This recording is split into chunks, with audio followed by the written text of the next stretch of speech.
उद्धव बचपन से ही सारथी के रूप में श्री कृष्ण की सेवा में रहे, किंतु उन्होंने श्री कृष्ण जी से कभी न तो कोई इच्छा जताई और न ही कोई वरदान मांगा। जब श्री कृष्ण ने अपने अवतार काल को पूर्ण कर गोलोक जाने को तत्पर हुए, तब उन्होंने उद्धव को अपने पास बुलाया और कहा, प्रिय उद्धव, मेरे इस अवतार काल में अनेक लोगों ने मुझसे वरदान प्राप्त किए, किंतु तुमने कभी कुछ नहीं मांगा। अब कुछ मांगो, मैं तुम्हें देना चाहता हूँ। तुम्हारा भला करके मुझे भी संतुष्टि होगी। उद्धव ने इसके बाद भी स्वयं के लिए कुछ नहीं मांगा। वे तो केवल उन शंकाओं का समाधान चाहते थे जो उनके मन में श्री कृष्ण की शिक्षा और उनके कर्तृत्व को देखकर उठ रही थी। उन्होंने भगवान श्री कृष्ण से पूछा, भगवान, महाभारत के घटनाक्रम में अनेक बातें मैं समझ नहीं पाया। आपके उपदेश अलग रहे, जबकि व्यक्तिगत जीवन कुछ अलग तरह का दिखता रहा। क्या आप मुझे इसका कारण समझाकर मेरी ज्ञान पिपासा को शांत करेंगे? भगवान श्री कृष्ण बोले, उद्धव, मैंने कुरुक्षेत्र के युद्ध क्षेत्र में अर्जुन से जो कुछ कहा वह भगवत गीता थी। आज जो कुछ तुम जानना चाहते हो उसका मैं जो तुम्हें उत्तर दूंगा वह उद्धव गीता के रूप में जानी जाएगी। इस कारण मैंने तुम्हें यह अवसर दिया है। तुम बेझिझक पूछो। उद्धव ने पूछना शुरू किया, हे कृष्ण, सबसे पहले मुझे ये बताओ कि सच्चा मित्र कौन होता है? श्री कृष्ण ने कहा, सच्चा मित्र वह है जो जरूरत पड़ने पर मित्र की बिना मांगे मदद करे। उद्धव ने कहा, कृष्ण, आप पांडवों के आत्मीय प्रिय थे। आजाद बांधव के रूप में उन्होंने सदा आप पर पूरा भरोसा किया। कृष्ण, आप महान ज्ञानी हैं। आप भूत, वर्तमान व भविष्य के ज्ञाता है, किंतु आपने सच्चे मित्र की जो परिभाषा दी है, क्या आपको नहीं लगता कि आपने उस परिभाषा के अनुसार कार्य नहीं किया है? आपने धर्मराज युधिष्ठिर को जुआ खेलने से क्यों नहीं रोका? चलो ठीक है, आपने उन्हें नहीं रोका, लेकिन आपने भाग्य को भी धर्मराज के पक्ष में नहीं मोड़ा। आप चाहते तो युधिष्ठिर जीत सकते थे। आप कम से कम उन्हें धन, राज्य और यहाँ तक कि खुद को हारने के बाद तो रोक सकते थे। उसके बाद जब उन्होंने अपने भाइयों को दांव पर लगाना शुरू किया, तब तो आप समकक्ष में पहुंच सकते थे। आपने वह भी नहीं किया। उसके बाद जब दुर्योधन ने पांडवों को सदैव अच्छी किस्मत वाला बताते हुए द्रौपदी को दांव पर लगाने को प्रेरित किया और जीतने पर हारा हुआ सब कुछ वापस कर देने का लालच दिया, कम से कम तब तो आप हस्तक्षेप कर ही सकते थे। लेकिन आप यह दावा भी कैसे कर सकते? उसे एक आदमी घसीट कर हॉल में ले आता है और इतने सारे लोगों के सामने निर्वस्त्र करने के लिए छोड़ देता है। एक महिला का शील क्या बचा? आपने क्या बचाया? अगर आपने संकट के समय में अपनों की मदद नहीं की तो आपको आपात बांधव कैसे कहा जा सकता है? बताइए, आपने संकट के समय में मदद नहीं की तो क्या फायदा? क्या यही धर्म है?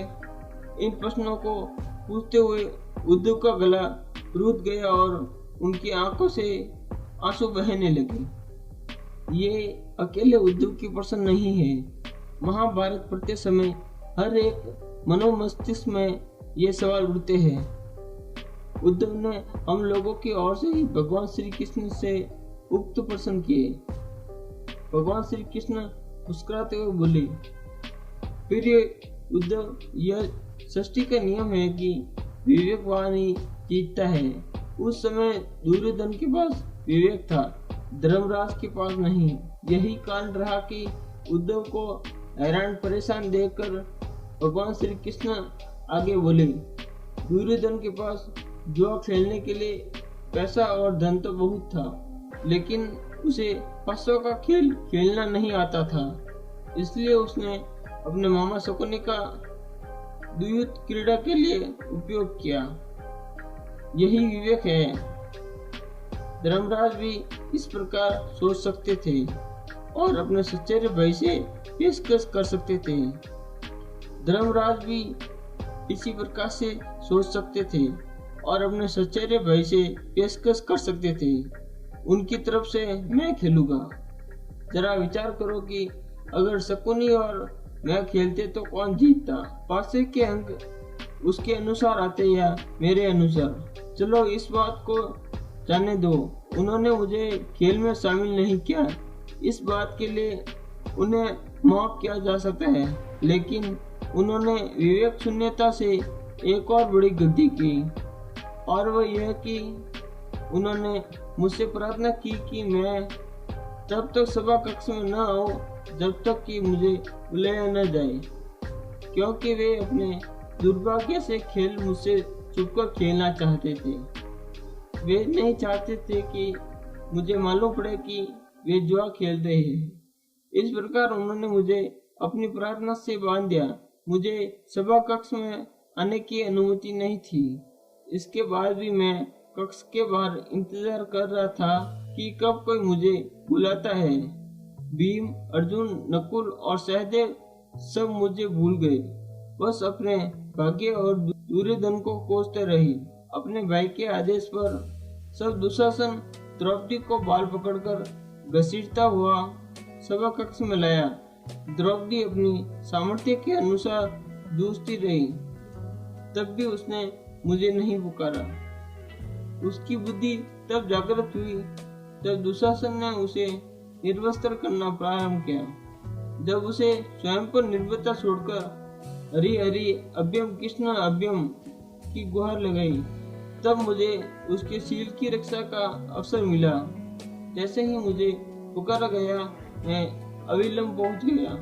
अब इस स्थिति में मेरी क्या गलती है, बताओ? भगवान श्री कृष्ण मुस्कुराए। उद्धव, इस सृष्टि में हरेक का जीवन उसके स्वयं के कर्म फल के आधार पर संचालित होता है। न तो मैं इसे चलाता हूँ और न ही इसमें कोई हस्तक्षेप करता हूँ। मैं केवल एक साक्षी हूँ। मैं सदैव तुम्हारे नजदीक रहकर जो हो रहा है उसे देखता हूँ। यही ईश्वर का धर्म है। उल्लाह न देते हुए उद्धव ने पूछा, वाह वाह, बहुत अच्छा कृष्ण, तो इसका अर्थ ये हुआ कि आप हमारे नजदीक खड़े रहकर हमारे सभी दुष्कर्मों का निरीक्षण करते रहेंगे। हम पाप पर पाप करते रहेंगे और हमें साक्षी बनकर देखते रहेंगे। आप क्या चाहते हैं कि हम भूल करते रहे, पाप की गठरी बांधते रहे और उसका फल भुगतते रहे? भगवान श्री कृष्ण बोले, उद्धव, तुम शब्दों के गहरे अर्थ को समझो। जब तुम समझकर अनुभव कर लोगे कि मैं तुम्हारे नजदीक साक्षी के रूप में हर पल हूँ, तो क्या तुम कुछ भी गलत या बुरा कर सकोगे? तुम निश्चय रूप से कुछ भी बुरा नहीं कर सकोगे। जब तुम यह भूल जाते हो और यह समझने लगते हो कि मुझसे छुपकर कुछ भी कर सकते हो, तभी तुम मुसीबत में फंसते हो। धर्मराज का अज्ञान यही था कि उसने माना कि वह मेरी जानकारी के बिना जुआ खेल सकता है। अगर उसने ये समझ लिया होता कि मैं प्रत्येक के साथ हर समय साक्षी रूप में उपस्थित हूँ, तो क्या खेल का रूप कुछ और नहीं होता? भक्ति से अभिभूत उद्धव मंत्रमुग्ध हो गए और बोले, प्रभु, कितना गहरा दर्शन है, कितना महान सत्य। प्रार्थना और पूजा पाठ से ईश्वर को अपनी मदद के लिए बुलाना तो महज हमारी पर भावना है, मगर जैसे ही हम यह विश्वास करना शुरू करते हैं कि ईश्वर के बिना पता भी नहीं हिलता, तब हमें साक्षी के रूप में उनकी उपस्थिति महसूस होने लगती है। गड़बड़ तब होती है जब हम इसे भूलकर दुनियादारी में डूब जाते हैं। संपूर्ण श्रीमद् भागवत गीता में भगवान श्री कृष्ण ने अर्जुन को इसी जीवन दर्शन का ज्ञान दिया है। सारथी अर्थात मार्गदर्शक। अर्जुन के लिए सारथी बने भगवान श्री कृष्ण वस्तुत उसके मार्गदर्शक थे। वह स्वयं की सामर्थ्य से युद्ध नहीं कर पा रहा था, लेकिन जैसे ही अर्जुन को परम साक्षी के रूप में भगवान कृष्ण का एहसास हुआ। वह ईश्वर की चेतना में विलीन हो गया। यह अनुभूति थी शुद्ध पवित्र प्रेम में आनंदित सुप्रम चेतना की। तत्त्वमसि अर्थात वह तुम ही हो। जय श्री कृष्ण।